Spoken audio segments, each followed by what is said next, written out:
Hey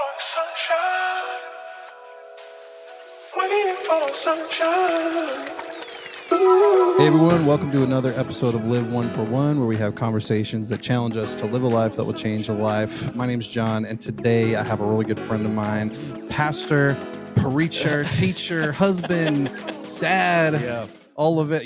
Old school musician too. Old school, old school for sure. Yeah, amazing wife, Ashley Webb as well too, who's your executive director. Is that correct? Executive pastor. I'm sorry. Yeah, no, she would oversee all of the operational side of the church, anything from facilities to HR to the administrative side of things, and so she really runs the place. We have the joke internally of, do you want to feel good or do you want the answer to your question? Because I will make you feel really good, but I probably will not have the answer to your question. Really funny.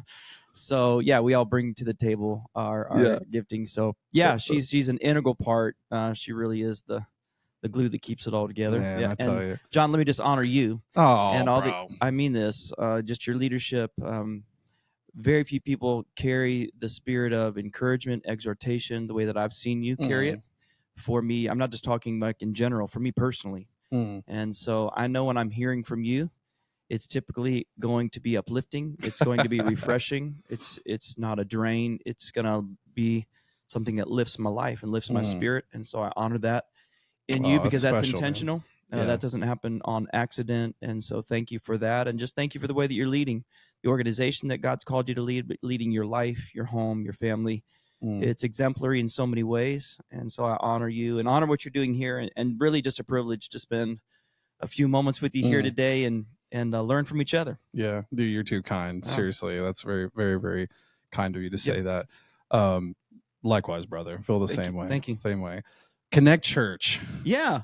That's your home base. Yep. That's your baby, if you will. Sure. You birthed it, you launched it. We do call it our fifth child. Yeah. We have 4 children, but we do call the church our fifth child. Yeah. What's your oldest and your youngest child? 23 down to 13. Okay. So we have 3 boys and a girl. Okay. 23-year-old son, 20-year-old daughter, 15-year-old, 13-year-old. Those are wild ages. Man, we are in the trenches, middle school, high school, and then 2 in university. So yeah. And the 13-year-old is your daughter, correct? No, that's our son. Oh, that's your son. Our daughter is the 20-year-old. Oh, gotcha. Yeah. Okay. So she's at school on a track scholarship. So she's our athlete of the 4. She's the one that's really pursued that world. Come on. Yeah. That's huge. Yeah. She's an amazing athlete. That's incredible. Yeah. I'm scared to death for my daughter to be a teenager. Yeah. My son, how old is she? She's 11. And she's just absolutely wants to be like her mom in every capacity, which I commend her for. Not a bad role model. Her mom is amazing. Yeah. However, at the same time, she's wanting to also, strap on heels and makeup. And I can't tell you how many conversations I have with her when she comes downstairs for church. I'm like, that's not going to happen.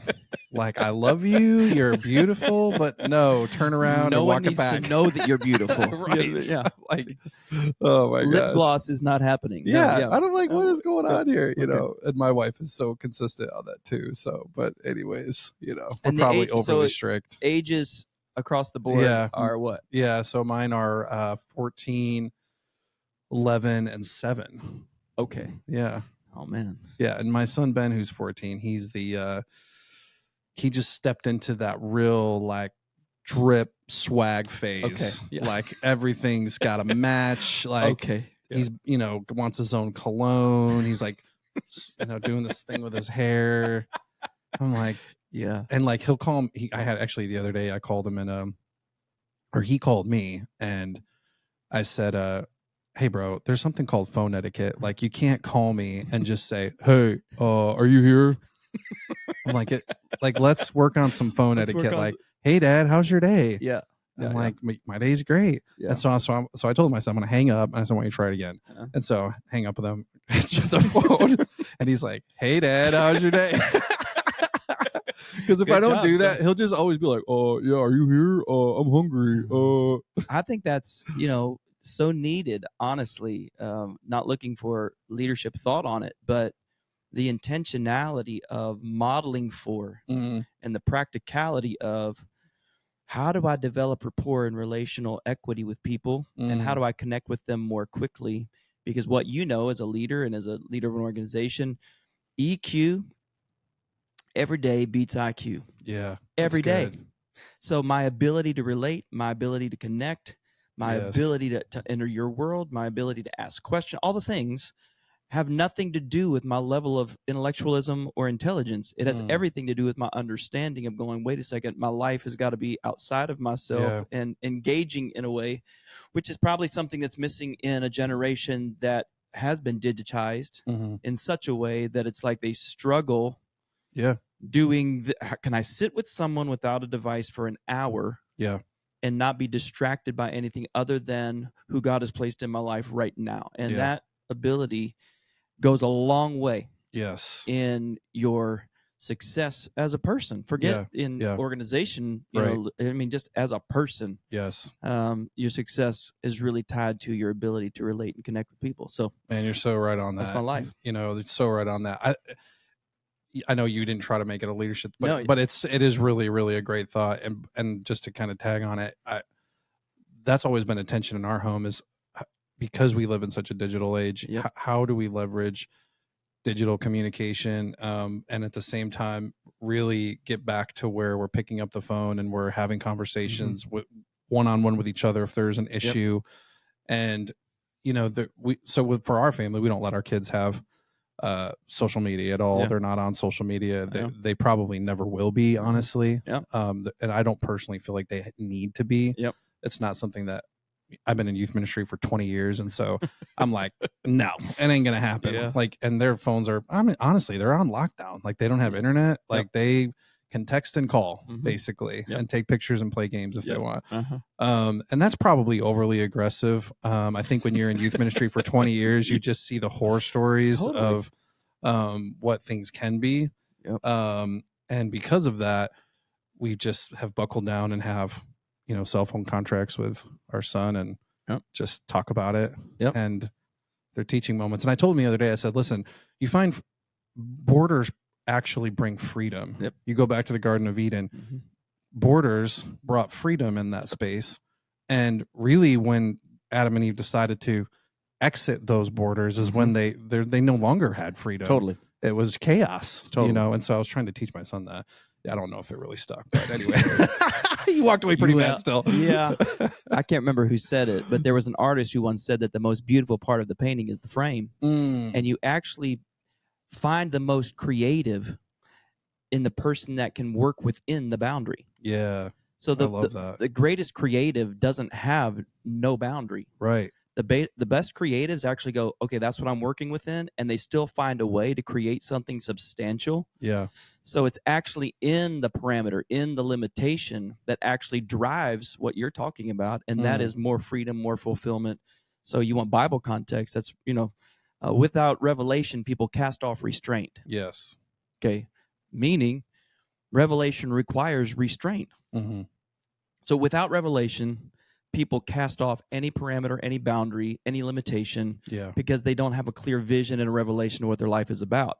But once I get revelation, once I get vision for my life, now I take on restraint, because without the restraint, I'm never going to get it to what the revelation, the vision is. So the way that I think about that is that the tracks aren't the enemy of the train. They're helping the train get to the destination. Quit fighting the tracks. That's good. Quit fighting the restraint that's actually helping you get to the destination. So there is something about the parameter and the boundary that actually allows us to create something more fulfilling just by limiting ourselves and how much we say yes to. So it's critical. That was way better said than how I said it.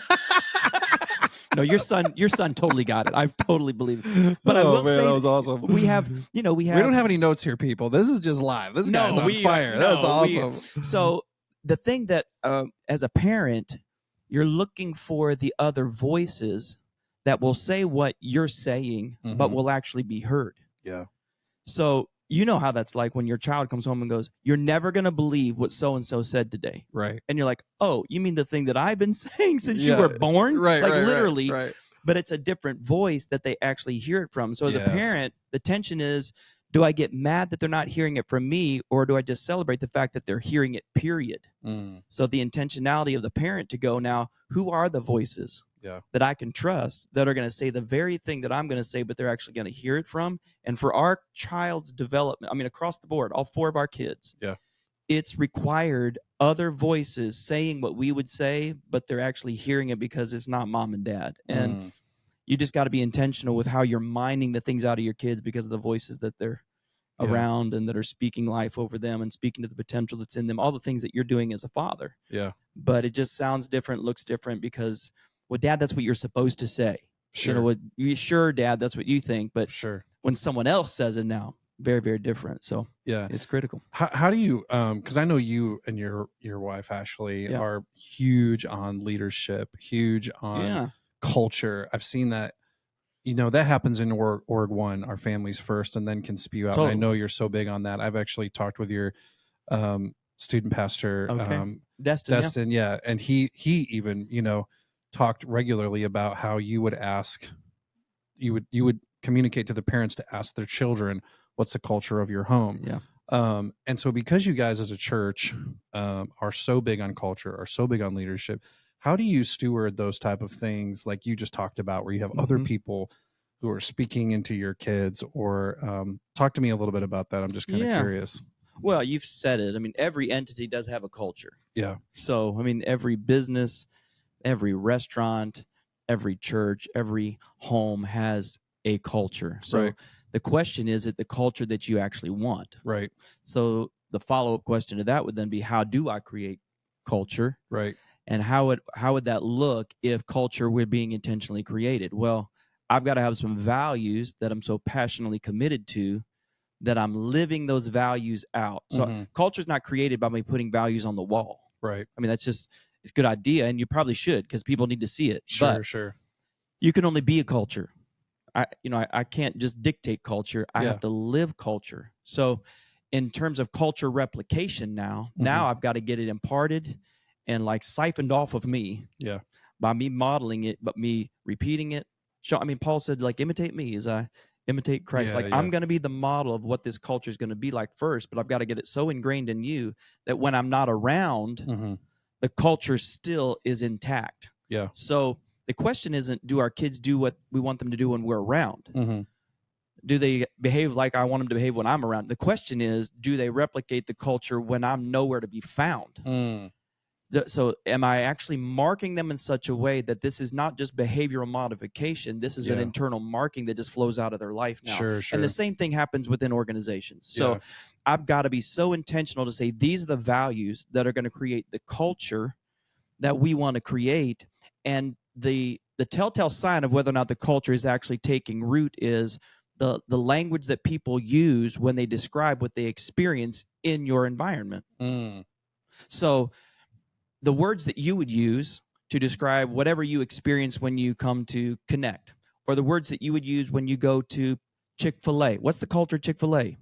My pleasure. Like, we can say it in 2 words. Yeah. That's the culture. Okay, so it's so ingrained that there would be a problem if that were not the culture, right? Right. So the words that I use to describe my experience is the culture.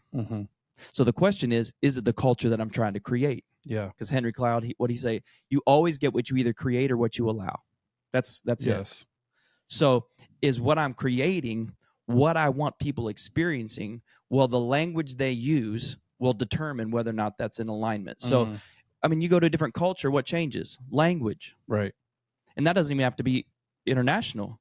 I go to the Northeast, different culture, different language, brother. I'm just, they talk different. It's colorful. Yeah, man. They're going to say some things. They're going to here in the South, it's a little syrupy, a little bit like, what do you want from me? It's just language. So that is in how cultures function. Yeah. So how people put language to what they're experiencing is the confirmation of whether or not the culture is actually what you want it to be. So when we ask people, what is it that you're experiencing, it better align with the values that we're saying we're living. Yeah. If I can't attach the value to what their experience is, then it's not the culture that we're trying to create. So that's how we confirm that. Yeah. The connection to the language people use in their experience and the values we're actually saying we're going to live out. So you just got to keep drilling that down. I mean, I wear it out. As our student pastor said, it's just all the time, because as you know, vision leaks, culture leaks. Yes. And so you just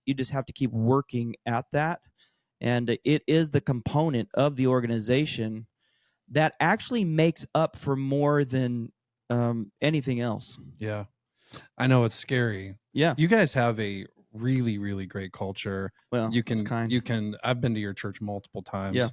Yeah. And you can feel the intentionality from the time that you pull in to the time that you leave, and from your volunteers to everything has a meaning, you know? Yeah. And I really, really love that. But I also felt like there was a lot of energy in the room, a lot of energy in the kind of the foyer area. You guys call it the atrium, I believe. Yeah, atrium, foyer, whatever you want to, lobby, whatever you want to call it. Yeah. And in that space, a lot of energy. There's one guy, I don't know his name, and a big dude, and he's just, what's up? Larger than life. Larger than life, just so friendly.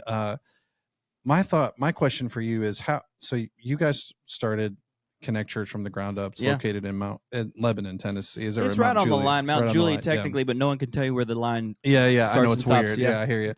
And so when you guys developed that, did you and your wife just sit down? How did you start to kind of form the culture? I guess is my first question. And secondly, how do you maintain it? Like, what processes do you guys have in place that you maintain that? Because like you said, you got to dig deep, and what can be changed quickly can be changed quickly. Yeah. Well, I mean, when we were initially formulating and dreaming about ideating around what would it look like, so you're sitting in a room with a small group of people. We launched it from ground zero, 15, initially started about 15 people in our family room, right? Okay. In terms of what the church, how it began. And now here we are 10 years later. But when you're starting that whole dreaming blue sky whiteboard process, what does this look like? It has to come from your heart. Like, if it doesn't come from your heart and what you are called, how God's designed you and wired you to function as a leader. So it's not right or wrong. It's just the uniqueness of how he's wired us in terms of what we're actually going to be good at reiterating and living out. So you start thinking, like, what is the life that would most replicate what Jesus came and modeled? So, I mean, when you talk about, like, I would even just use the word fun. Like, you talk about energy. Yeah. And like, it should be life-giving. It should be like a breath of fresh air. It should be like, oh my goodness, I just felt like I got injected with something. Yeah, you should feel that. And I think everywhere Jesus went, he lifted that. Yeah. So, I mean, just think about that, because you couldn't keep kids off of him. So what kind of person are kids trying to get at? Yeah.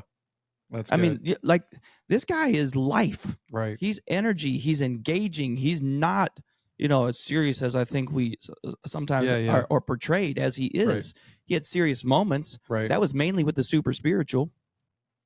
But Jesus was life-giving, man. He brought life to environments. So what does that look like? What would a life-giving environment culture look like? Well, it would be generous. It would be empowering. It would be, healthy. I mean, just so the language that we would put around that would be, Jesus is the model. So what would be the language we would put around what that should be, how it should be defined? Gotcha. And then how would we define it in such a way in terms of how's it lived out? So if generosity is a value, and it is, what does that mean, and how would that look like? Yes. So you're taking the time to slow down, and that's Habakkuk 2. Habakkuk 2 says, write it down, make it clear so that other people can run with it. Yes. So it's the scalability and the transferability of the values that actually allows for the culture to now gain traction. Yeah.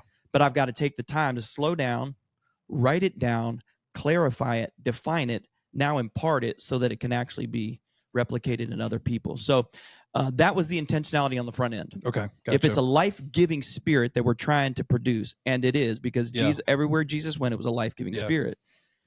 What would be the words we would put around that, and what would that look like? So now I've got to make it so clear that now everyone else, when you ask everyone on our team, what does that look like? They can define it and tell you what it looks like. Yeah. Because it can't just stay with me. There's no way I can create the culture of Connect by myself. Right.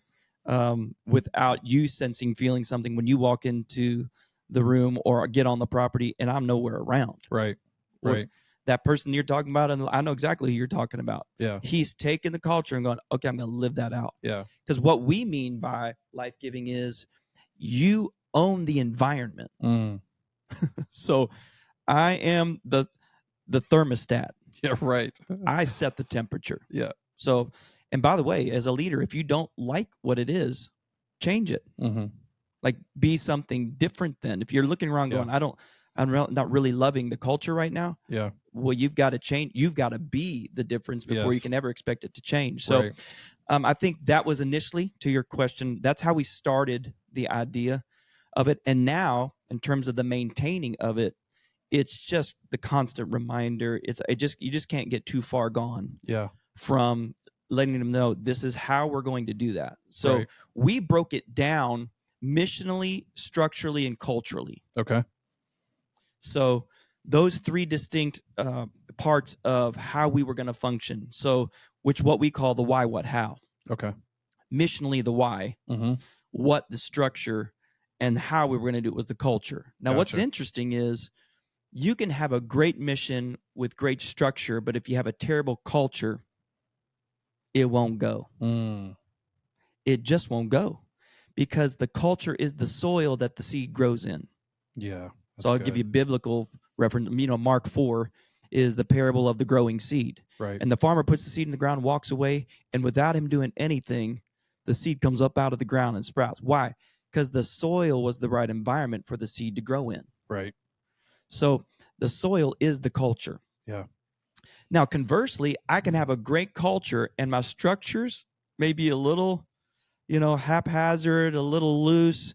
We're kind of cool on them. But if you have a great culture, somehow, some way, it will still grow. Yeah, that's so good. Fascinating. It's true. That is true. I've seen so it's that.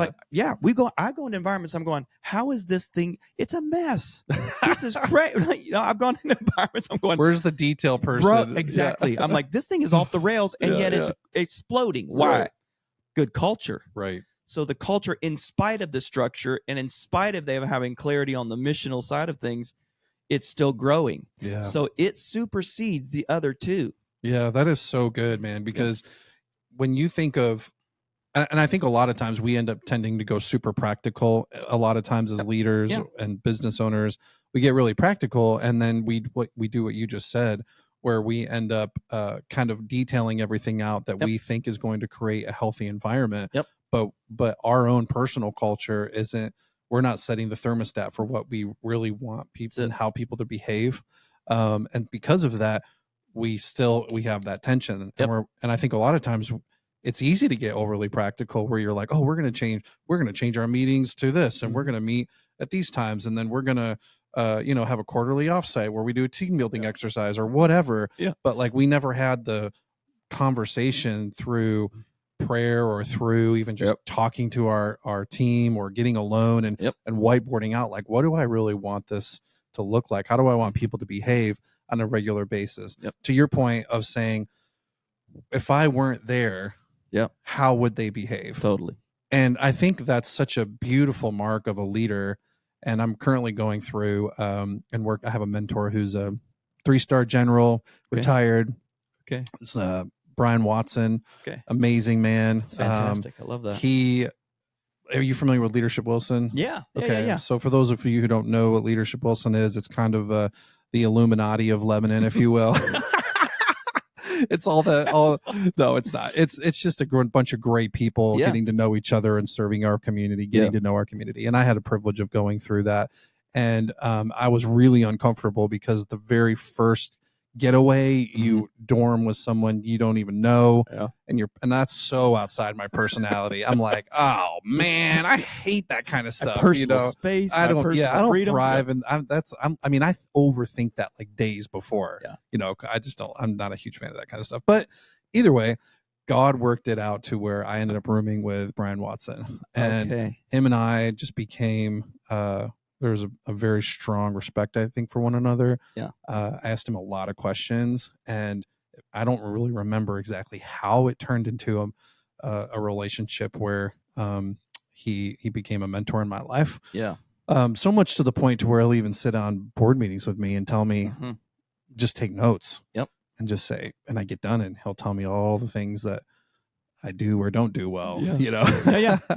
But I say all that only because he has an organization called Lead to Serve. And so he'll go and he'll speak all around the world on leadership. Okay. And he has me going through something right now which the military requires a leadership philosophy. So not what I expect from my team, but what you can expect from me.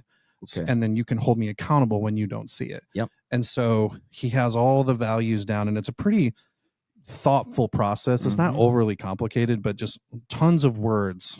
Yeah. And you're just circling, and then you're kind of going back and doing revisions, and then your goal is to kind of get the top 5 and then start to build out in a very simple way. Yep. Hey, this is my leadership philosophy. This is how I lead. This is what you can expect from me. If you don't see it, I expect you to hold me accountable. Yep.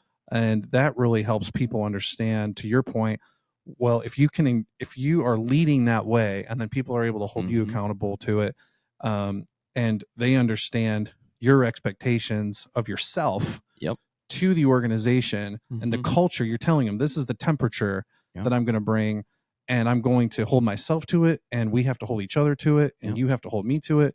And he talks a little bit about the illustration of, you see this if it's done well with paratroopers, because when they deploy, they are sometimes scattered. Yeah. And if they don't understand the philosophy of their leader, then they're alone, and they need to be able to get back on mission to why they were originally deployed to begin with. Wow. And I just thought that was such a great illustration with what you're talking about, because a true test really is when you're not there. That's right. It's like when our kids change the temperature in our house because we were gone on business. You come back and your bill's like $200 more. What is going on here? What are we doing? I know. Oh, totally. Yeah, we actually break down. We have 2 sets of, it sounds interesting, but we have the values that we want people to experience when they come to our church. Yeah. And then we have internal leadership behavioral values. Okay. So they're different. They are different. Okay. Gotcha. So we have values that we're saying, this is the culture we're creating that we want John and his family to experience when they come here. Yes. So we're creating that culture. Gotcha. But we also have leadership behavioral values, meaning this is how on this team, as a high-level leader, as a high-level volunteer, this is how we're going to interact. This is how our interaction is going to look like. This is what we're going to hold each other accountable to. This is, we're going to keep coming back to this when we feel like there's a little bit of drift. We're going to keep coming back to these behavioral values, because this is how, as a team, we behave and interact. So those get drilled down from our high-level leaders, of course, all the way down into our team. So those become the teaching moments. Yes. When you see a leader get off, you can typically point to one of our behavioral values and go, that's the thing right there. And now this is not a surprise to them, because you up front, you said, remember, this is how we said we're going to behave around here. Yeah, yeah. This is how we're going to interact as leaders. Now, if you're just attending, and great, enjoy the culture. Yeah. But you're a leader now, and with leaders, I lay down my rights, I pick up responsibilities, and now I'm interacting in a way that I'm calling myself to something that's in alignment, and it's all of us together holding each other accountable to those things. So now it's just like, hey, remember that one? Oh, yeah. Yeah, we're teachable. Remember that? That's a behavioral value for us. We're consistent. What does that mean? We're going to govern our emotions. I'm not driven by my emotions. Yeah. My feelings don't drive how meetings go. Right. I'm principally oriented kind of idea. So these behavioral values then drive how we function internally, and that then creates the culture and how we interact and how things get accomplished that people that are experiencing the culture may never know. Right. Now, what you do want is, if someone that started out as an attender moves into leadership, they shouldn't be surprised by the behavioral values. Right. Right. They would be like, oh, yeah, I've actually seen that. I've actually watched that happen. Right.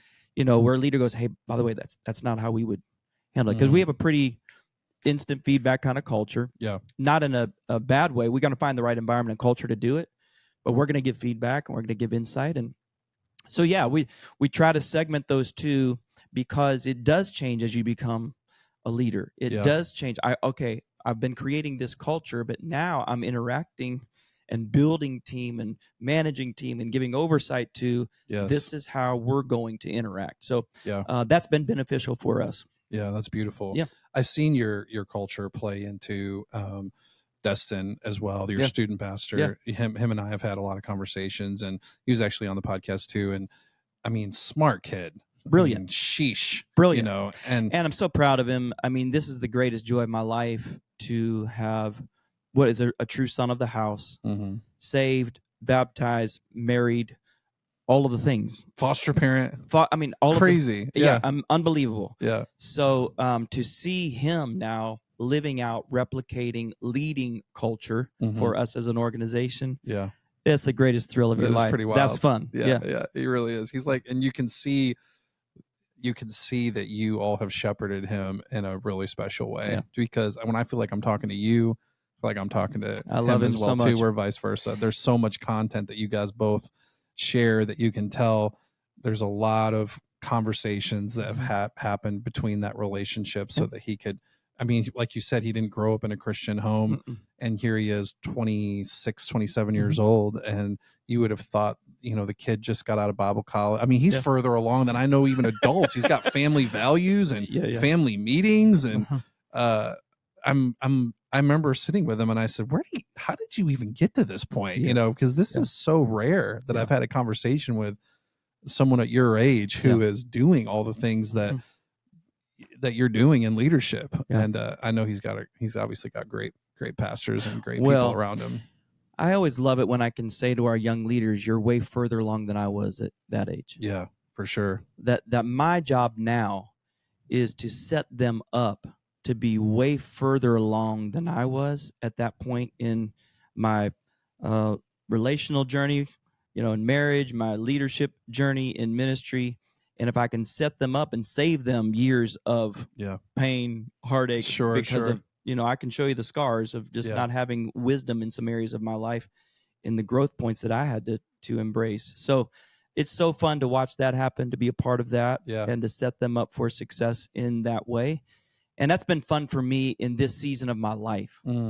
I just turned 50 last week. Oh, wow. And I didn't know. I didn't thought you were like 35, bro. When did you actually plant the church? Were you 30? I was 38 when we started the process, and 39 by the time we launched. Gotcha. Okay. And here I am at 50.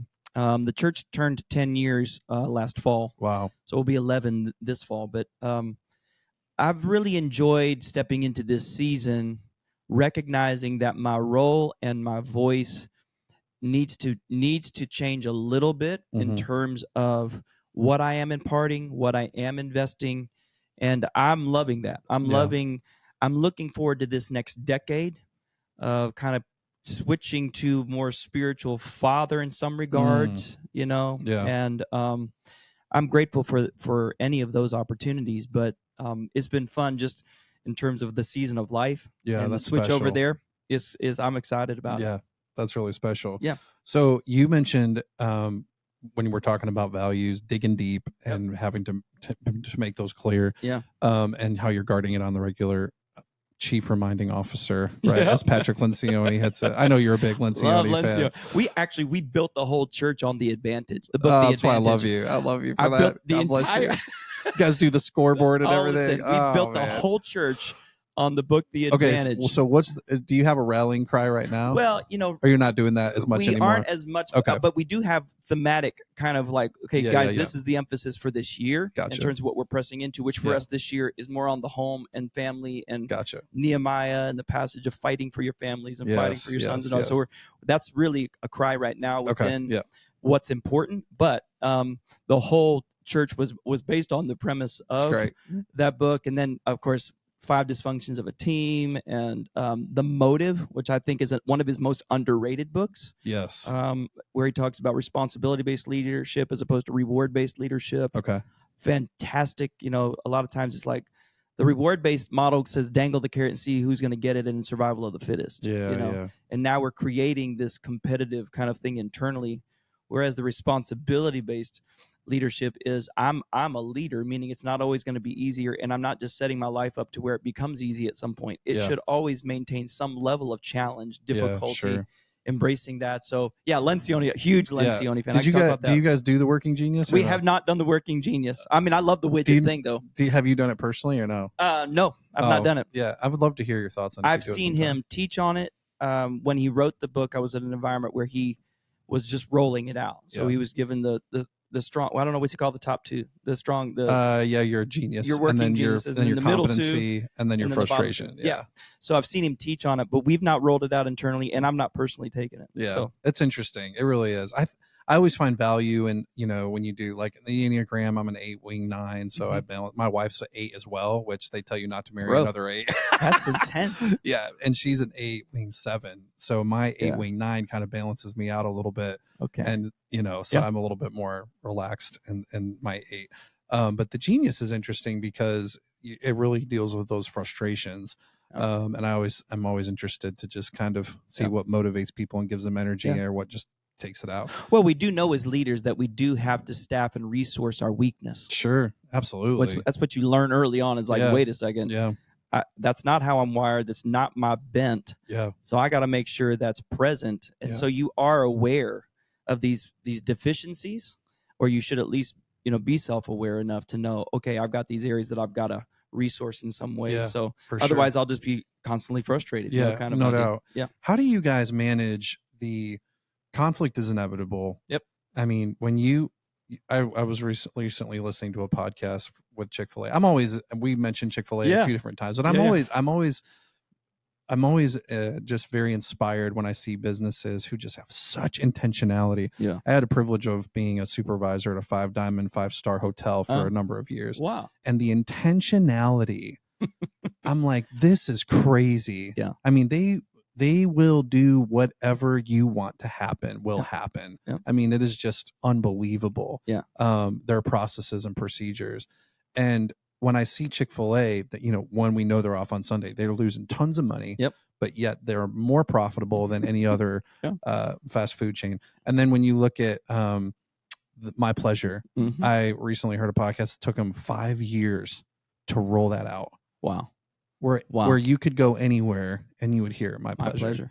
Yeah. And I'm like, 5 years. But now if you talk to anybody ever, you're going to, and you say, what 2 words do you hear from Chick-fil-A? That's right. Everyone knows. They're going to know, which is insane. It is insane. I mean, talk about just crazy culture. Yeah. But that comes through, I'm sure they've had situations where someone who is over, health or whatever title you want to put it, they travel and they go and see if they're going to go through in line and if some employee is going to say My Pleasure or not. Do they then confront? Do they let it go? It's something they care about. That's it. And so talk to me a little bit about you guys as a church, as leaders, because I know your wife Ashley is huge on leadership too, as the executive pastor. She is. How do you maintain that? Because conflict is going to come. It is. People are not going to do what you want them to do. You're going to have a hire and you're going to think they're great in the honeymoon stage, and then their real colors show. That's it.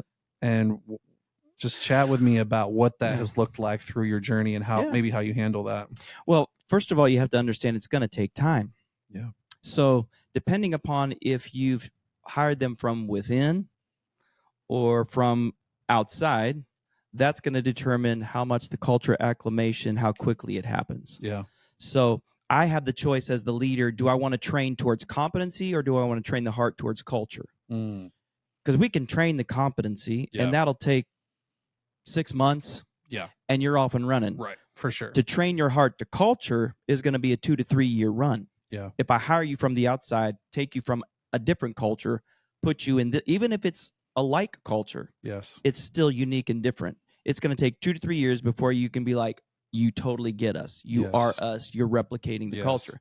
So I have to remind myself of that when my expectation of them living out the culture, because that's where frustration lies. Yeah. I had an expectation, it didn't get met. That gap is called frustration and hurt and disappointment, whatever word you want to put to it. Yeah. So I've got to monitor my expectation by how long have they been here, what's their experience, where did they come from, all the things that are factoring into whether or not they're living it out. But you can't let it slide.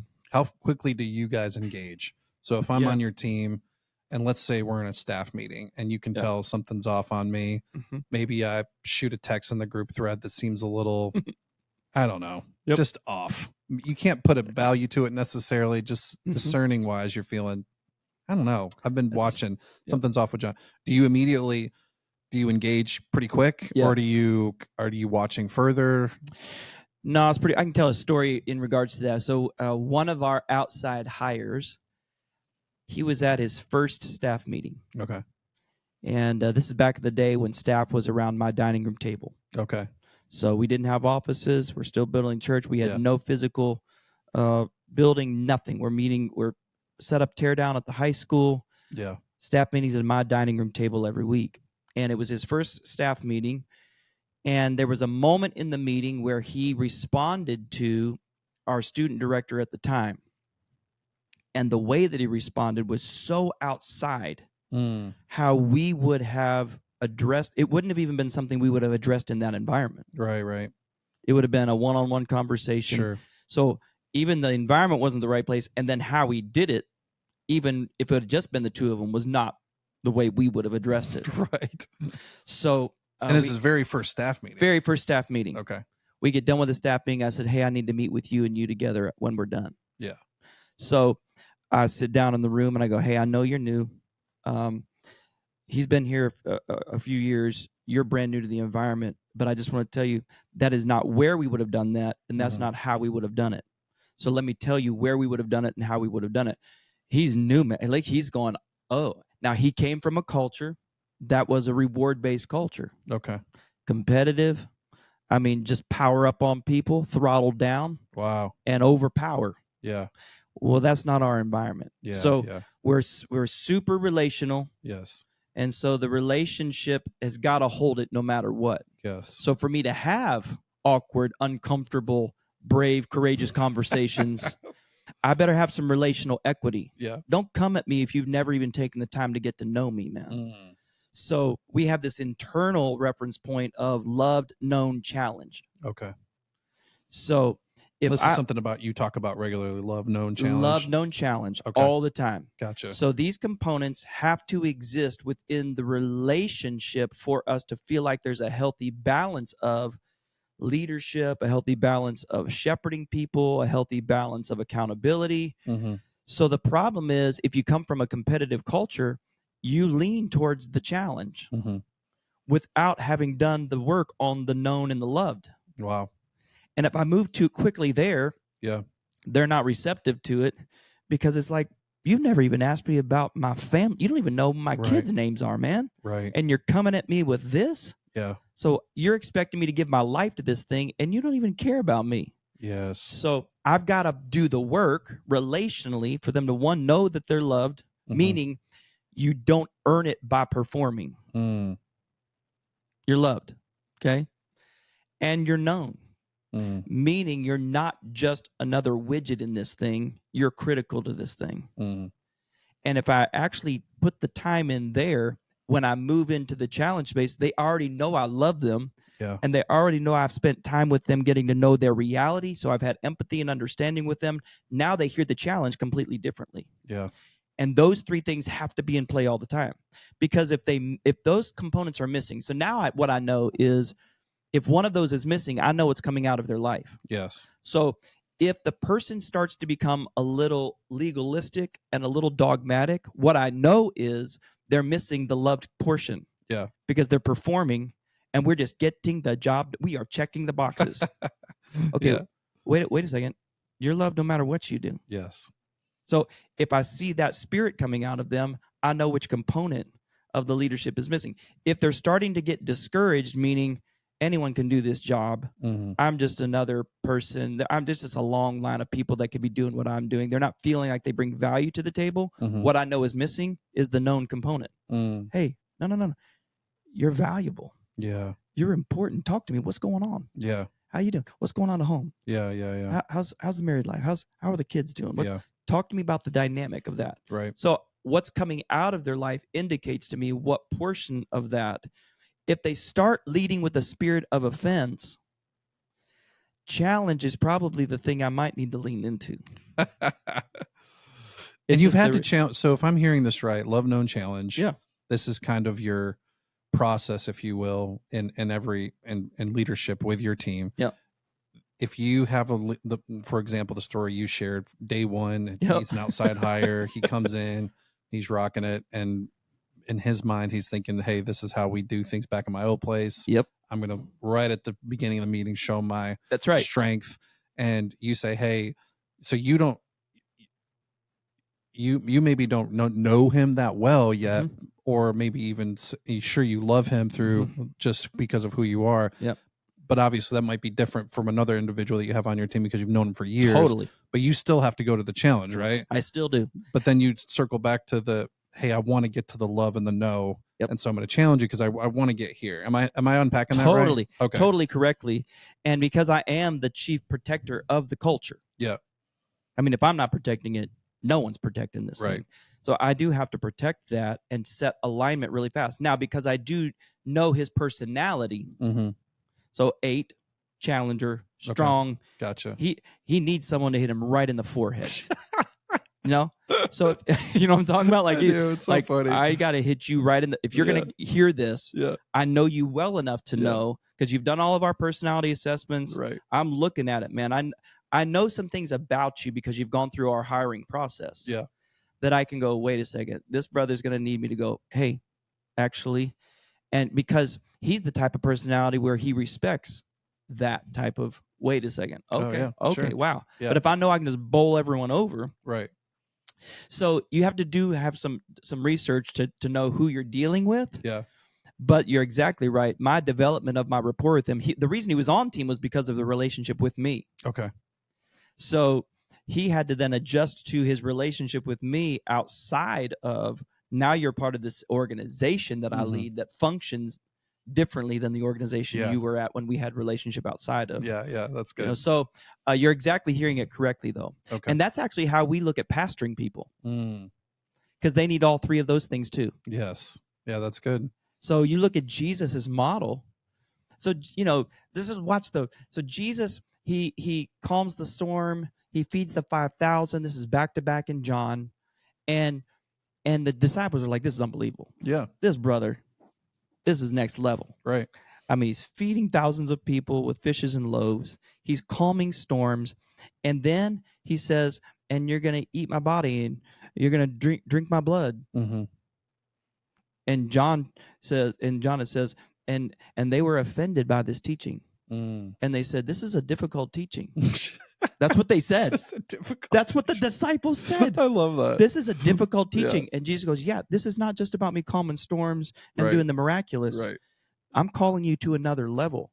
And the Bible says that many left him because they were offended. Wow. Because he challenged them. Yeah. And he's been loving them, knowing them. He's been sitting around campfires. He's been doing all the work relationally. Yeah. And he calls them to one thing, and they're like, nah, man, I'm out. Yeah. Because they got offended that it was. So I think in the leadership space, when we look at mentoring, when we look at, hey, man, would you spend time with me? Would you invest in me? I think most people have in their mind, let's just be buddies. Yeah, it's so true. Let's be pals. This is just laughter and lattes. Yes. Actually, you want to grow. I love that. Right. So if you want me to mentor you, well, first of all, as the mentee, you're responsible to come get it. It's not on me to be like, hey, you wanted me to mentor you. I'm hunting you down. No. Every person I've ever asked to mentor me, I have gone after it. Come on. And like pursued them. Yeah, that's so true.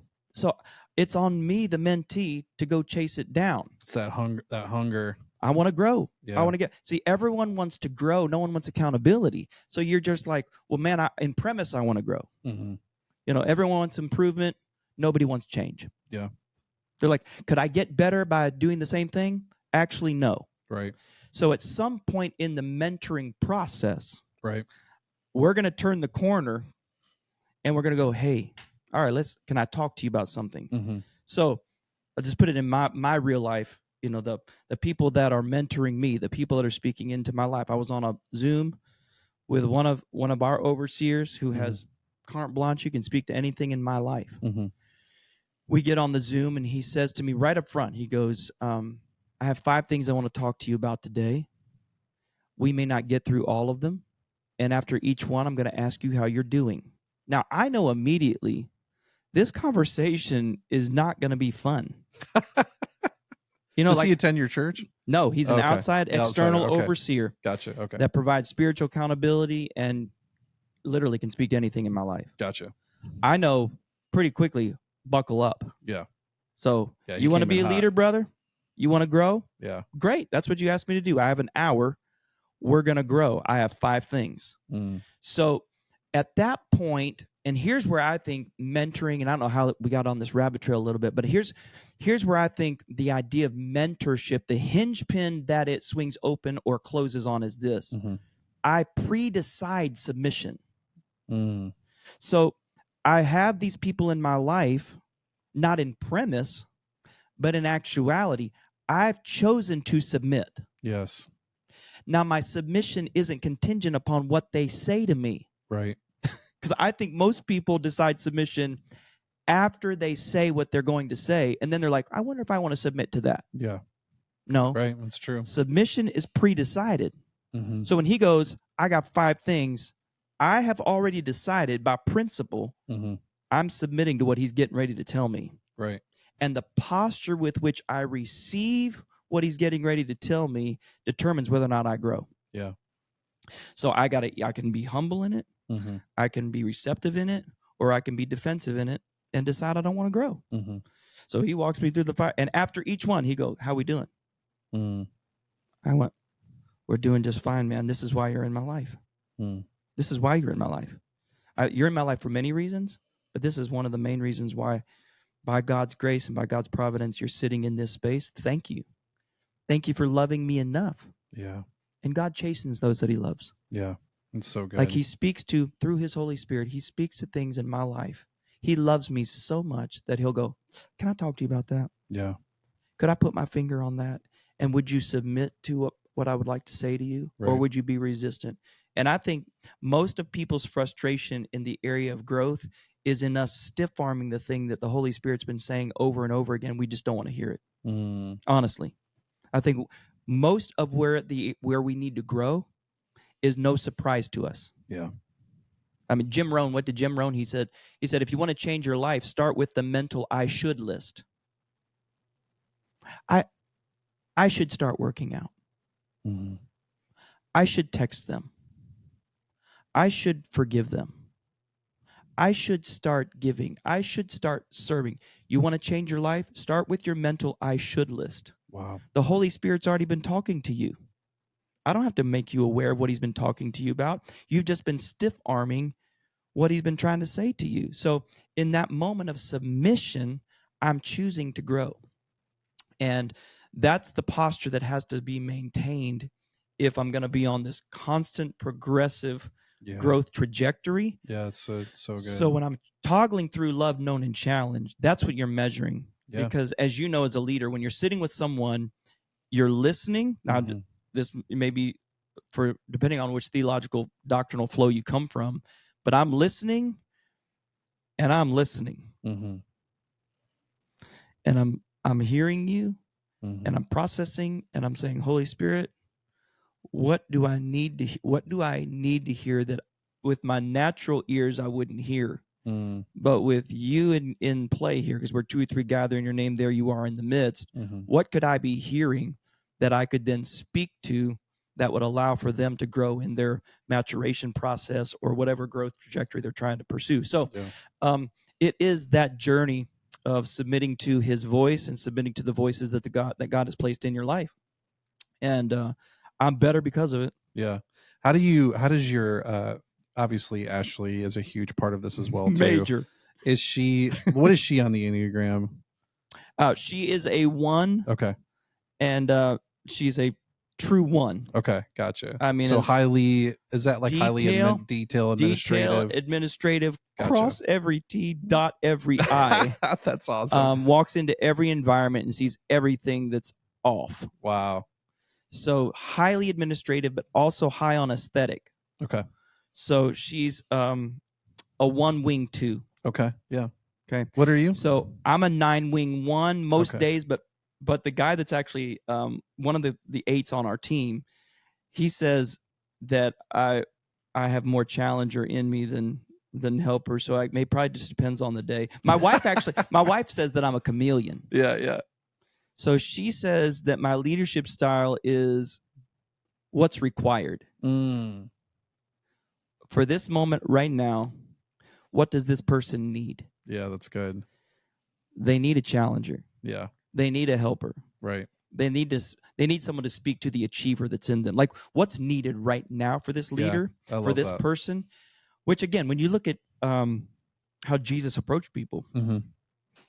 This is what he did. Yeah. He was going, what do you need right now? Yeah. And so it's for me to be sensitive in the moment. So how I approach those moments, it matters greatly in terms of being led by the Spirit of God. Yes. But because we do have crossover, my wife and I, yeah. So 9 wing 1, 1 wing 2, Mm-hmm. We see things pretty much the same. Mm-hmm. We walk into environments because I have a high excellence, like I can be intense on right and tight, and let's make sure that it's, Yeah. So I have to monitor that in myself. Yeah. In fact, there's way too much information, but the it's good. conversation that I had with one of our overseers, one of the 5 things, because he was observing, he'd spent 4 or 5 days with us, and he's now debriefing with me. Mm-hmm. He said to me, Devin, you don't realize how intense you are sometimes. Like in what context? He said the way that you walk into, like, you get so laser focused, that everyone's like, holy, whoa. Yeah. Everyone just sits up straight. Buckle up. But he goes, but I know you, and that's not who you are. That's not what you want. You don't want people like straightening their spine just because you're walking in the room. That's not the kind of culture that you want. Sure. But people know when you're like on, okay, let's this is important to me. Yeah. And he said, you just have to watch how that gets delivered, because he said people can feel the intensity. Yeah. And he said some people it doesn't bother them. Mm-hmm. Some people they shrink at it, and some people are like, whoo, baby, I feel that heat. Kind of idea. Yeah. So, how you walk into environments, how you engage with people, how you broach subjects with people, as you know. I mean, how do we move people from point A to point B, and how do we walk with them in a legitimate way, a healthy way? Yeah. That's seeing them where they're at. Because I've actually walked into conversations thinking it was going to be a challenging one, and I realized halfway through this necessarily to be a knowing one. So in the middle of it, I'm going, wait a second. I just need to get to know what's going on in their life right now. Yeah, that's so good. What's going on? Oh, I didn't know that, and that. Right. And the thing I wanted to challenge was actually a symptom or a result of what they're now sharing with me. Right.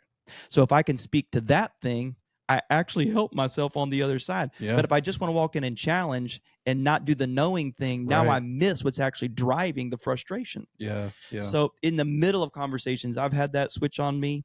And again, that's just the sensitivity to the Holy Spirit in the moment to know, wait a second, my agenda is not the most important agenda. Yeah, that's so good. So you're so right. I had a conversation with a gentleman the other day who a really successful businessman, and one of their values is genuinely care. And the culture in which he's been able to establish in his business has been really, really special. And he told me the story on how he brought in a leader outside, started working in his organization, and really was off on values. Just, the honeymoon phase was over, and he switched on him, Yep.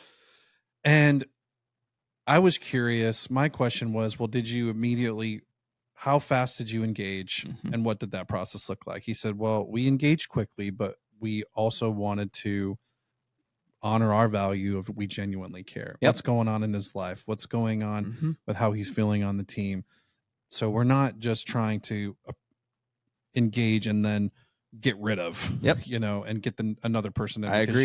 You don't know those values. But he said, we engaged, we wanted to affirm we genuinely care. And then we invested.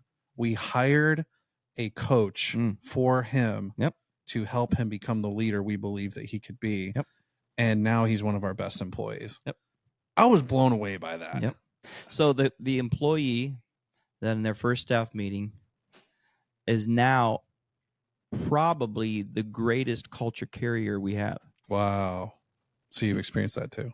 Just going on the journey with people. So we have a behavioral value of we're loving, and we've defined that by we speak the truth in love, meaning we're going to address it, but we're going to go on the journey with you. Right. What's it say? It said Jesus loved them all the way to the end. I love that. Yeah. That even in the process of growth, even in the process of we're not quite there yet, we're still in it. So I am actually usually the one that is the last one done. Okay. Within our organization. Yeah. And we have one of our executive leadership team members. She jokingly says it's 72 steps of grace with Devin Webb. You know, I mean, it's like just it's gonna take a while before I bounce on you. Yeah. And we're gonna do every PIP plan, every personal growth plan, whatever you want to call it internally. Yeah. We're gonna do everything we can to help you grow, to help you get in the right seat, to help you gain traction in what you're saying you're called to do. So it is the commitment to journeying with people. Yeah. And going on that journey requires patience and understanding, which, by the way, did we not all have someone that was patient with us in our development? Right. Dear God. Yeah, still, right? Right. Yeah. So be that now for someone else. Yeah. Be the one that says, I see something and I'm going to be patient enough to watch that thing progress and grow. Now, you get to decide ultimately whether or not you want to go on the journey with us and let us be in that space with you. But I'm committed to the process. Right. So our understanding of process-oriented, both discipleship and process-oriented leadership growth is massive. Wow. So I love process. Now we talk about systems, and our team will go, Devin's a systems guy. Yeah, they would say there's going to be some systems and some process, and we're going to have workflows and all the things, right? Yeah. But when it comes to people, I love process too. Yeah. And I think our commitment to that, I grew up in a church environment that preferred, I want to make sure I say this in an honoring way, that preferred deliverance to the process. Okay. And celebrated deliverance more than process-oriented miracle. Okay. I don't know if I'm saying that in a way that people are grabbing a hold of. I think if someone gets free of something in process, that should be celebrated just as much as someone getting instantaneously set free of something. Yeah, sure. Both should be celebrated to the same degree. But I grew up in an environment that celebrated the deliverance instantaneous zapping moment rather than the process-oriented miracle. Right. And just to kind of take that to, layman's terms too, it could be the simple thing of, if you have someone who's overwhelmed with substance abuse and someone puts their hands on them and prays and boom, they're delivered and they never touch a bottle again. That's right. That's highly celebrated. But if someone goes through 6 months or 6 years of rehabilitation, that's not as celebrated. Exactly right. Yeah, gotcha. So the commitment to the process-oriented discipleship and growth orientation starts to now play out how the Love Known Challenge gets lived out. What does my expectation on culture acclimation look like? Yeah.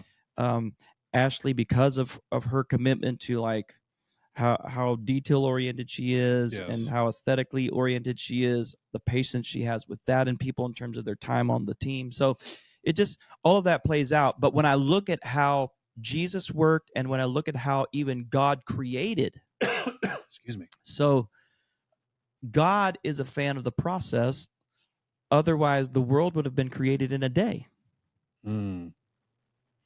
So, I mean, my theology would say, I believe God is powerful enough that he could have just said be and the whole thing would have existed. Okay, so that's my theology. So if you come from that construct of your belief in that powerful of a God, the question would be, why would an almighty powerful God that could have done it instantaneously even subject himself to a process? Wow. Even he submits himself to, it's good, but it's incomplete and it's okay. Yeah. And he gets up the next day, however long a day was for him. Right. And he speaks to and he creates and he goes, it's good, it's incomplete, and I'm fine. Wow. And I think if we take on that mentality when we're discipling people, when we're developing leaders internally with our organization, I'm committed to, now it's going to still be moving forward. We're still progressing, but the process-oriented commitment allows for the Love Known Challenge thing to play out and for the culture acclimation thing to play out over time. So the creation story is fascinating to me in that regard. Yeah, that's really cool how So you brought it back to that. It's dark, it's without form, it's void. This is Bible language. So if you're not a Bible person, in the beginning, God creates the heavens and the earth. It's dark, it's without form, it's void. Another translation would say chaotic. So just get that picture. Dark, without form, void, chaotic. And God steps out into the middle of that and says, turn the lights on. Yeah. Now, what I find fascinating is what he doesn't say, because it's dark, without form, void, chaotic. And he says, let's shine light on that. Yeah. So what he doesn't say is, let's make sure that it looks neat and tidy before we turn the lights on. That's funny. It's chaos. Right. And he's like, yeah, shine light on that. Right. And by the way, his Holy Spirit was there the whole time. In the midst of that, the Holy Spirit did what the Bible says, brooding over the waters of the deep, in the midst of chaos, in the midst of unformed, not everything looking great. Turn the lights on. So I think what we learn from that is he's just waiting for us to give him the right to turn the light on what is often without form, without purpose, chaotic, if we'll just let him step into that space of our lives and go, okay, what are we working with? Yeah. Let's see what we're working with. Right. And as a surgeon would bring the light over top and go, okay, I got to get a good look here. Yeah. No, it's good. It's that idea. And he's committed to that process. Yeah. So I love that idea that as leaders, we can be committed to growth, committed to progression, but also take on process-oriented kind of systems, and then also put things in play that we can use as measurement tools and dashboards and all the things that you can look at. Yeah, that's really good, man. Yep. And one of the I would say there's a lot of things that I would feel very similarly in, and I think one of the things I've been learning is, one, to not take everything so seriously, including myself. Just to just remember, like, John, you're one of billions of people in this world, and not that your role isn't important to be a good steward in, but to remember, really, to what you said, like, God was okay with the process and the chaos, and again, he's an amazing steward, and he's a developer. And if I even look at the way that, if I'm being very honest, people would probably have a problem with me saying this. From a leadership perspective, I don't even know that I would fully agree at the time how the way that Jesus just left and took off. Right. Like, I'd be like, that's a terrible model. They don't seem like they're ready. No. They don't feel like they're fully equipped yet. Yeah. They just bailed on you. They totally. Just, we're in Holy Week. We're going to Easter Sunday here. And nothing but offense and hurt and pain. He loved these boys. He hung out with them. He laughed with them. He cried with them. He did life with them. And even when he returned to them, he never confronted them, just said, peace be with you. Here's my wounds, and let's have breakfast. And then go make disciples. Someone else will come and, give you some power. It's like, what in the world? And it's odd, because obviously there was a lot of processes that probably fell through the cracks. All of a sudden Peter preaches and thousands of people come to. That was messy. Messy. Like, what do we do with all this stuff? And it's weird, man. It doesn't make a whole lot of sense. What got created from mess that we give our lives to now? Yeah. That we wouldn't be comfortable with, personally. How much of the mess are we really comfortable with when it comes to the process of where we're at as an organization, where our leaders are at, where our team is at? Conversely, though, what you could also say is Jesus intentionally went slower by letting this riff-raff group of guys hang with him. Yeah. So I guess the other question would be, could Jesus have gone faster? Yeah. Probably. Yeah. Probably, but he's with these guys going, how long do I have to be with y'all before you get this? Right. The reason you couldn't cast out the demon from the boy, you wicked, perverse generation. That's what he's saying to his disciples, man. And so he's constantly going, guys, have I not been showing you what we're about, what this is? But Jesus intentionally went slower. He could have gotten, I think, probably more accomplished in my mind as a, you're thinking leader, get it done. Yeah, yeah. He intentionally goes slower with a group of 12 guys that's like, man, these guys are slowing you down. Yeah. But he knew it was the right way, because relational leadership is right, even though it's slower and messier. Yeah. That's so powerful. Yeah.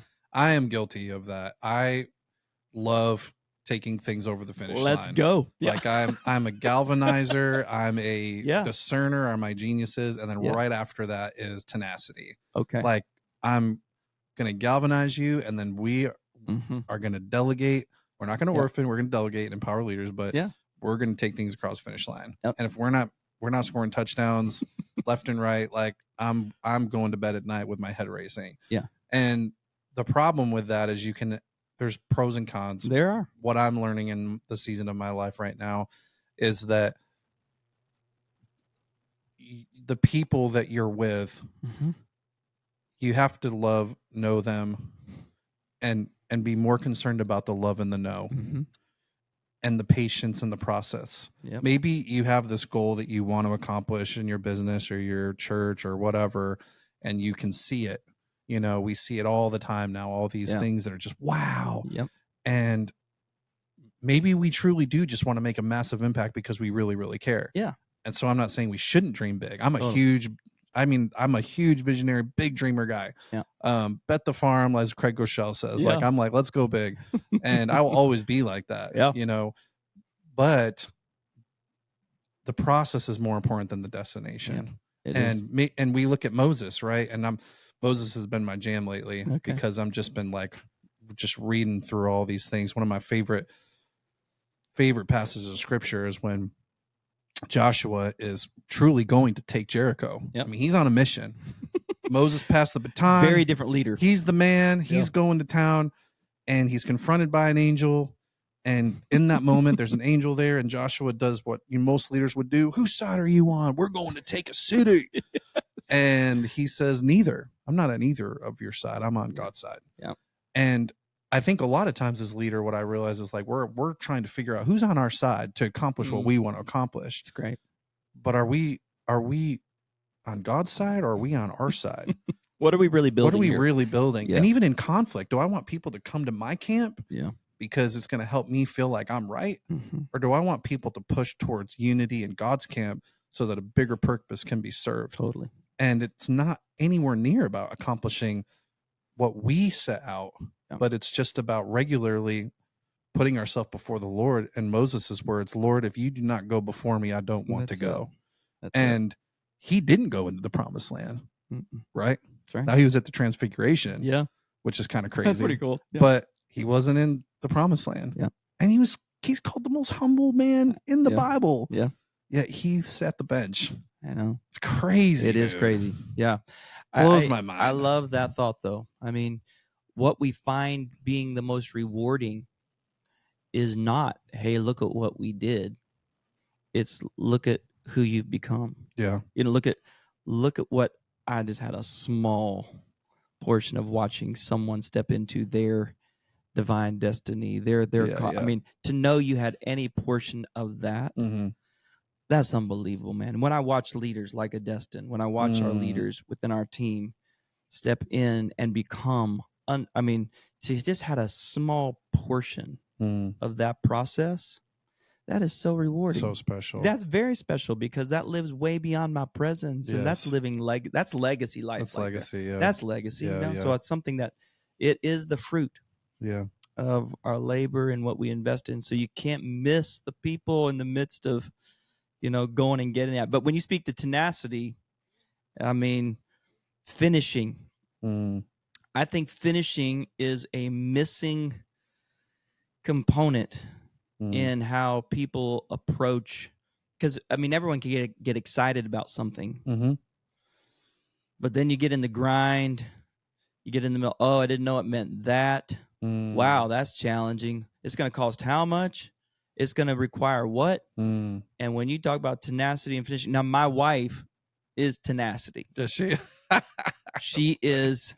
In fact, it's kind of interesting when bold capitalized T. Listen, I'm telling you, when we were dating, we were engaged, and I was talking with her pastor that she had grown up under, and I said, "Is there something about Ashley that you would want to just make sure that I knew, or something that you've seen in her life?" Of course, I was 19. We got married at 20. So we got married young, but. And what he said to me, I've watched now play out for almost 30 years. Wow. He said to me, Ashley is a finisher. That's what he said to me when I was 19. He said, if she starts something, she finishes. And she'll get frustrated by people that don't want to finish. And so here we are, 30 years later, and I'm watching this dynamic as she leads at a high level within our organization. Mm-hmm. And still to this day, Mm-hmm. what will frustrate her is you not finishing well. Like, let's take it to you, what you said earlier, all the way across the finish line, everybody. Mm-hmm. Not your version of what you, Mm-hmm.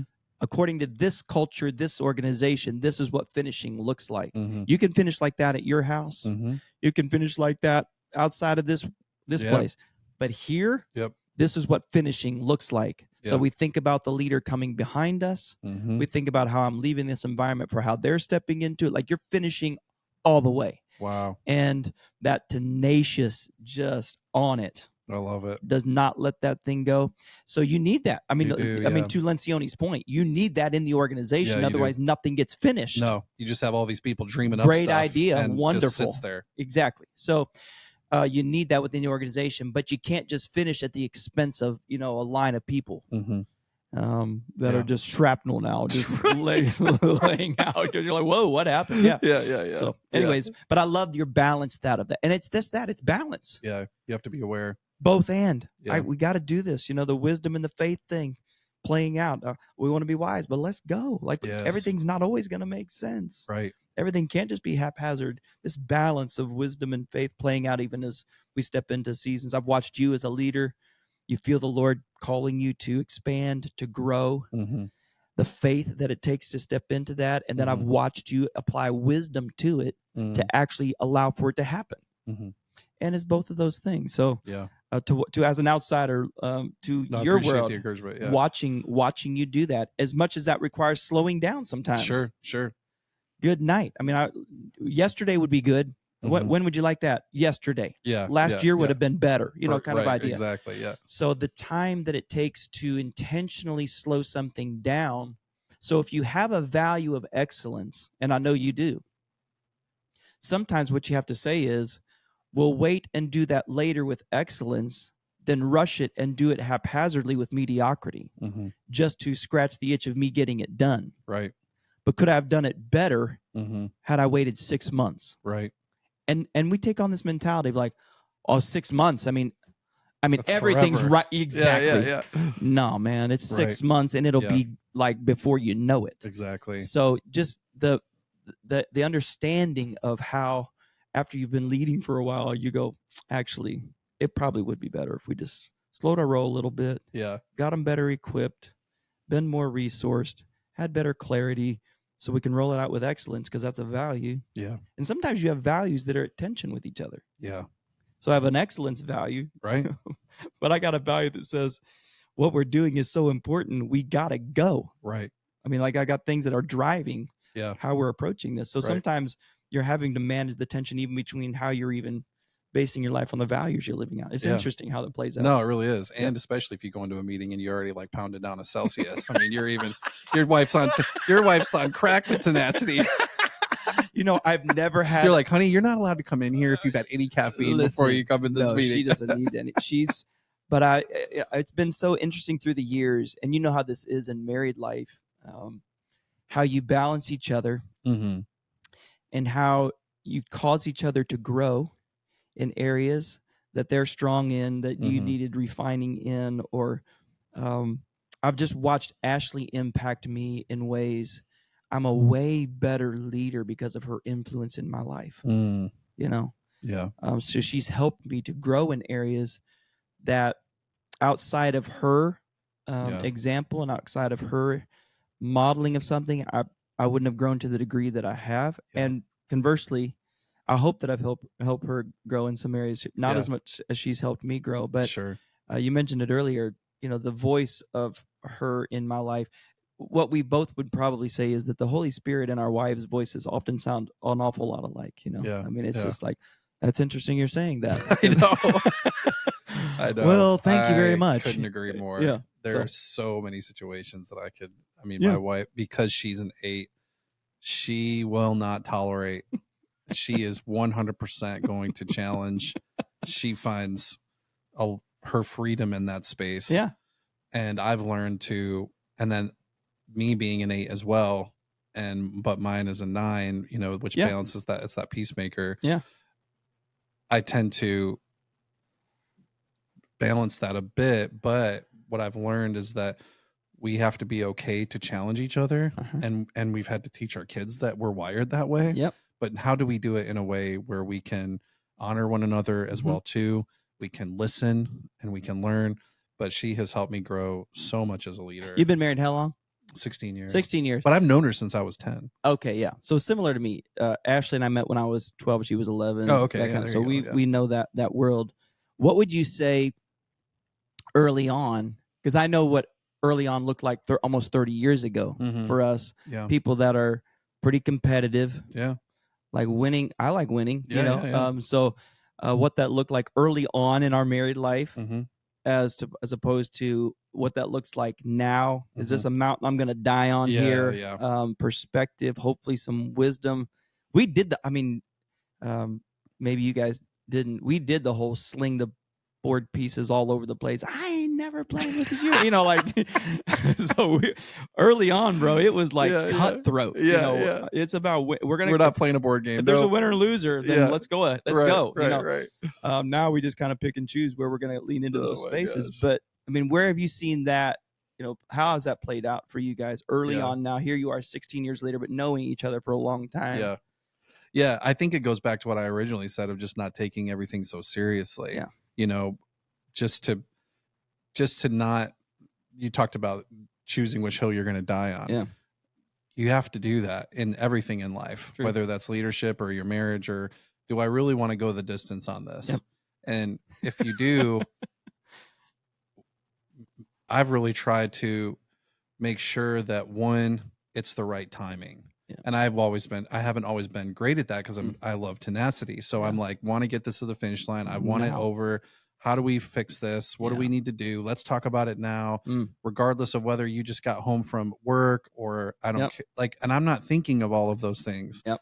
And that can be the same for leadership too. Like I'm not thinking about the fact that we just came off Easter Sunday and you're exhausted and I'm just ready to go on Monday and confront on something so that we can continue to take the ball across the finish line. Yep. And I'm not thinking that maybe my team may be exhausted or maybe they need a day off at the next day. And maybe we don't even need to talk about it, And so I've grown a lot in that. It's a long way to go still. I still do. I'm one of those guys that my wife and I, I'm a huge fan of accountability, a huge fan of counseling as well too. I think I know that's kind of, in the boomer generation, you only get a counselor if you're like addicted or you've had an affair or whatever. Right. But I think that you can, I think it was you who said that maybe her father-in-law paid for counseling for you guys from the very first day you guys got married. Is that right? Is that you? It wasn't my father-in-law that paid for it, but we've pursued that. I mean, okay, maybe that was a long time. Ashley's master's is in counseling. Oh, there you go. Yeah. So she's got her undergrad in psychology. So she just counsels you, and you just cover that. I tell her all the time I'm a good case study. You can tell me why I do the things that I do, honey. Thank you. Who's your marriage counselor? My wife. Yeah, she's awesome. That's great. No, but that is important. It is, and I've learned in those situations where our counselor has told me, John, your mind goes a million miles an hour, and you're just solving things all the time, like da da da da da, and you're just you're assessing things, and you're just constantly assessing, and everything that you're doing, you got to take a deep breath, and just calm relax, down. and just enjoy the process and the journey, and think to yourself, it's the right time, it's the right place. What's going on in her life. Again, going back to the three things. And which I think are the highlight of this conversation is that love, know, and that challenge. Yeah, it's just a beautiful secular process that you. Well, it plays out in every dynamic. Yeah, every relationship. Are there moments when my wife just needed me to be more loving? Mm-hmm. Are there moments when I just needed to get to know her more deeply? Yeah. That I was so committed to what I wanted to accomplish that I was missing that in the midst of it, and timing, tone, all the things factored into me missing what was needed at that time, So I love, though, that you're pointing out that we get so committed to the next thing that we miss celebrating the last thing. Right.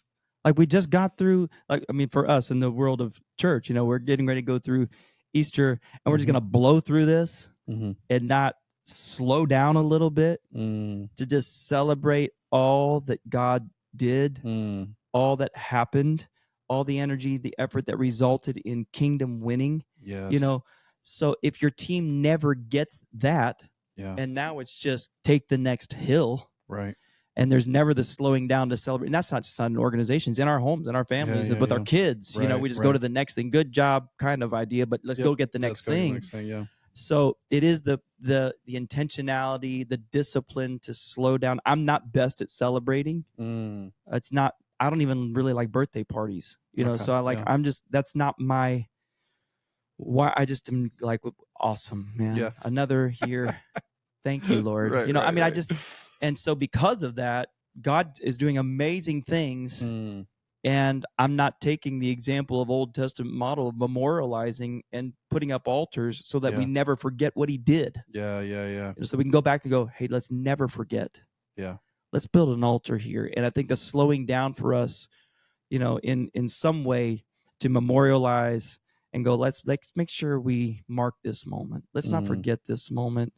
Because this is really special, and I don't want to miss that before we just challenge them to the next thing. Yeah, it's important for us as leaders, but I have to work on that. I have to surround myself with people that are wired that way, that do want to celebrate, that are fun. Yeah. I mean, if left to me, it's serious, and so Ashley, although she's a 1, actually helps me. Lighten up, which is kind of interesting. You would think she would just be good. Let's just keep, But she actually helps me in that space of, hey, just lighten up, man. Yeah. Just enjoy the moment. Yeah. Be present in the moment. Yeah, Let's celebrate it and just not move to the next thing as fast as you can. So that's good. It's discipline though. I mean, it's hard for me. Yeah. That's awesome, man. I am a big celebrator. I love to celebrate. Do you? Oh yeah. Birthdays are. I mean, I think it's a gift as well too, and I think, like you said, I don't think it's necessarily a negative or a positive. I think it's just, we're wired certain ways. And then totally. I think really the beauty is when people can admit it, and then they can staff or accordingly say, hey, I'm not great at celebrating. So I'm going to bring in a freaking cheerleader that's just going to just get everybody hyped up. I have to do that. And that's going to get me hyped up because I didn't think about it. And now I'm even more passionate. When we do like team events and all that, I always am having to go, hey guys, what are we going to do that's fun? Because if we're leaving it to me to plan the night, it's going to be miserable for these people. Everyone's like, yeah, we don't want you to be the event planner. No, I'm not the event planner, but and when it is, I'm like, okay, that's cool. That was awesome. But I'm just not good at planning it. Yeah. It's just not my. So I love that you like to celebrate. I do. I think it's one of those. My kids are the same way. My son Ben just loves the celebratory. Just part of life, and he's always, what are we gonna do? For it's like birthdays, they expect this just crazy. And I think a lot of it is because, not that we've always thrown money at it, but it's more of just been like this. Every year I make them like a video, a highlight reel for their, and you're such a good dad, and we just do these things that are every year. And so they're always like, what's this year? So I don't know. No, I think that's fantastic. I mean, our kids, when they think birthday, they think we're going to be with family. Yeah. It's going to be pretty low key. Yeah. They're going to pick what they want to have for dinner that night. Yeah. And we're going to sit around the table and enjoy being together, for sure. And we'll open some presents and do that thing. But it's not going to be hyped at all. And I'm a terrible, terrible hype man. Terrible. That's awesome. I mean, I can be passionate. Yeah, you're passionate. I've seen you. I mean, you're a very passionate preacher. Yeah, I'm a passionate guy, and I want to inspire people. But in terms of hyping something, I'm terrible at maybe that's why the social media thing for me is just so hard, because I feel like it can be, it's not always, but I can feel like it can be disingenuous, I think, in some level. It's sure. So in our space, every Sunday can't be the most amazing Sunday ever. You can't miss this Sunday. If you miss this Sunday, you're missing for me, I'm we're going to do it well. Yeah. We're going to honor God, but it's going to be a Sunday that we're going to do with excellence, and people are going to make decisions and take steps in their relationship with the Lord. That's, for me, that's that's amazing. But for me to convince someone, you better be there. Right. If you miss this Sunday, what's wrong with you? I can't do. It's just so outside of my natural. I will say though that when you told me that, that I actually I love that, because I think that that's just authenticity. And I think that there is a genuine people that are exciting, fun people. But at the same time, I think that it's really kind of bringing it back more to like being authentic. And people may get offended with me when I say this, but I do think that social media can take out a lot of authenticity because, the camera goes on and like, hey, everyone, welcome to so-and-so church. Today we have bounce houses and Easter eggs, and it's going to be the best thing in the world, and you cannot miss this. Right. We're a family. And I'm like, okay, we're not a family. You don't know me. Like, you don't know my kids. Stop using the word family. That drives me crazy. Like, family, that, like, let's, if I'm not there, you're going to make it. You won't even probably know if I do show up. Let's be honest. And so I think that there is a level of authenticity in saying like, hey, you're going to survive if you don't make it this Sunday, and we're going to survive. That. But at the same time, I mean, we believe that every person should be involved in a local church. If you don't have one, man, we'd love for you to give us a shot. That's right. That's more authentic. It's like, hey. And I think that word right there, authenticity, is so respected, and people will have more patience, more grace for that than trying to be something. Yeah. I mean, the reality is, people's ability to sense disingenuous sense, that's not really, you're trying to, that people are very sensitive to that for sure. And they can pick up on that pretty quickly. Yeah. So I think the journey for every leader is I've got to be authentically who God has designed me to be. I'm going to be growing. I'm going to be pursuing the areas where I probably have some and resourcing my deficiencies. But the reality is I have to be true to how God has wired me. Yes. And if I'm true to that, people actually go, yep, I may not like that, but that's authentic. Yes. And I can handle authenticity. 100%. And I think people have a high regard for that. In fact, 2 years ago, every year, Merriam-Webster, the dictionary online site, releases the word of the year. Yeah. That either has the most searches or the greatest increase in how many times it was searched. Interesting. 2 years ago, the word was authentic. Really? I didn't know that. The word of the year was, in a world of AI, in a world of, did you write this speech or did someone else write this? In the world of, was this just a reframing of something that's already been, is this you that I'm talking to? Or what is this? Right. In a world of deep fakes and all the things. Yeah. People are like, what's real, man? What's authentic? Yes. What can I actually go? Because it brings a kind of security. And you go, okay, well, I may not even like that. I may disagree with that, but it's authentic. Yeah. And there is a level of respect that people have for that. So I told my pastor that too. He was, he's a very true Southern man. Yep. Pastor Phil from the Bridge Fellowship Church. Dear friend. He wears, you guys are close. Dear friend. He wears his style, and it's very specific to him. Yep. And I commented to him one time. I said, I love how authentic you are, and you're able to actually reach the younger generation and the the boomer generation as well, because of your authenticity and not trying to change what you need to feel like you need to change to keep up with the Joneses, or to keep up with the whatever this modern pastor thing is that changes every year. And I said, because of that, people see you as authentic, and so they believe you. And I said, one of the things that I can't stand is I grew up, worked at Einstein Bagels at 14, 15 years old, getting up at 5 a.m, working 2-3 hours because I was underage, so that I could buy Jordans and I could wear a chain around my neck and I could dress how I dress right now. To be very honest with you, I grew up playing basketball. I have always looked like this. You can look back years when I was a kid and I had this big old chain and I just looked crazy. And I'm dialed it back, but I grew up in a very multicultural area in Colorado and New York, and it was very diverse, and I played a ton of basketball, and I grew up that way. And then to watch the church kind of, these pastors morph into people they never were. I'm like, just be you, bro. Be you. And not to say that you can't find a new you and get more comfortable in your own skin. Like, I'm not judging somebody if they never had Jordans, they put Jordans on.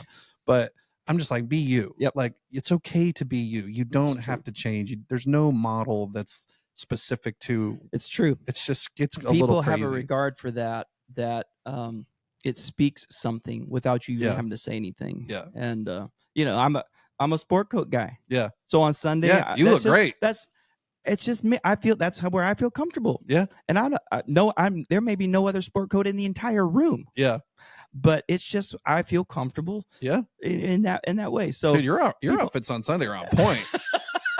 Every time I see it, I'm like, dang, that's a good outfit, man. So anyways, everyone's got to be true to that. Yeah. Because people can tell when that's like, man, he's trying really hard. Yeah. Yep. In fact, in my most unhealthy season as a leader, I was going through counseling, and of course, young leader, a lot of ambition, a lot of passion, a lot of insecurity. A lot of insecurity, which causes you to pursue validation in spaces that you should never be pursuing validation, right? Yeah.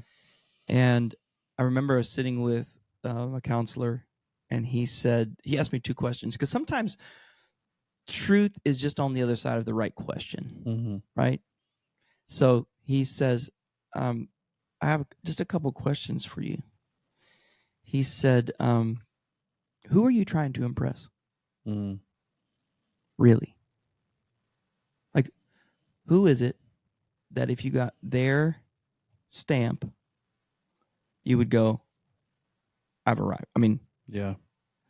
Who is it that you're trying to impress? And he said, secondarily, what are you trying to prove? What is it that you're trying to prove by trying to be the hero, by trying to be, find significance by being needed? And so that early on in my ministry journey helped me to start defining, okay, wait a second. I can either be on the treadmill of trying to find validation, affirmation in the wrong places because of my own insecurity, not finding clear identity in who I am in Christ, and understanding that I have purpose no matter where I'm at. But that journey of what are you really trying to prove, man? Yeah. Who are you trying to impress? Yeah. And so the authenticity of a leader, the journey of authenticity. Maxwell once said, when I was young, I tried to conquer the world. Now that I'm older, I just try to conquer myself. Oh, wow. And that's it. Yeah. That every day there is going to be no one more difficult to lead than me. So I've got to every day just go, I got to lead this guy. Sheesh. Before I ever look at trying to lead everyone else. Yeah. And what does that require? The posture of humility, the posture of trust. Stockstill said, there's never been a man that starts on his face that falls from that position. So just every day I'm recognizing I start from this posture, this position, because I'm the hardest person to lead. Yeah. And if I keep that in play, I just did this study. It's fascinating. It's kind of, again, a rabbit trail. 10 years before the Apostle Paul died. So he died in like 65 AD, 55 AD. He writes, I am the least of the apostles. 7 years later, 3 years before he dies, he writes, I'm the least of the saints. 2 years later, a year before he dies, he writes, I'm the chief of sinners. So he moves from the least of the apostles, least of the saints, to the chief of all sinners. Wow. To which I say, that's the right direction of movement. Wow. That every day I get up and go, but by the grace of God, man, that I'm moving towards greater dependency. Yeah. I never arrive. You don't arrive, man. Yeah. And so my posture every day allows for me to live in that space of, but by the grace of God, and you've entrusted something to me, I'm going to steward the best of my ability, because it's the good steward that gets the well done, good and faithful. So yeah, I got some responsibilities, but just the accurate assessment of myself, the self-awareness, the self-aware leader is the one that says, I got to conquer me first. And so every day is waking up with that postures me in a way that I think allows for God to go, because it's the broken and contrite heart that gets his attention. This is what we know. Yeah. Like he goes, he doesn't despise that. He's like, got my attention now. Yeah. Because he's not looking for perfection. He's looking for honesty. Yeah. So that's good. If we can live in that space, I think we set ourselves up as leaders to be used by God every day. Just keep my hands pure, Lord, my heart pure, my motives pure. Yeah. And send the right people in my life that are going to help accomplish this thing together. Yeah, I love that. Yeah, we'll go get it. So that's fun. That is fun. Yeah. Dude, what a great conversation, Thank you. man. I could talk with you forever.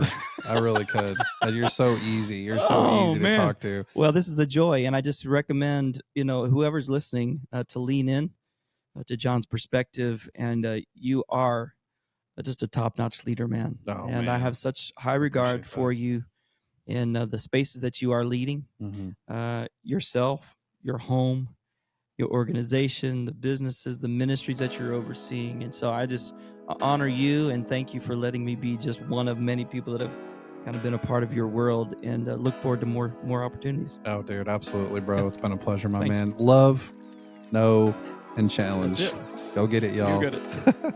Thanks, brother. That's great. Thank you.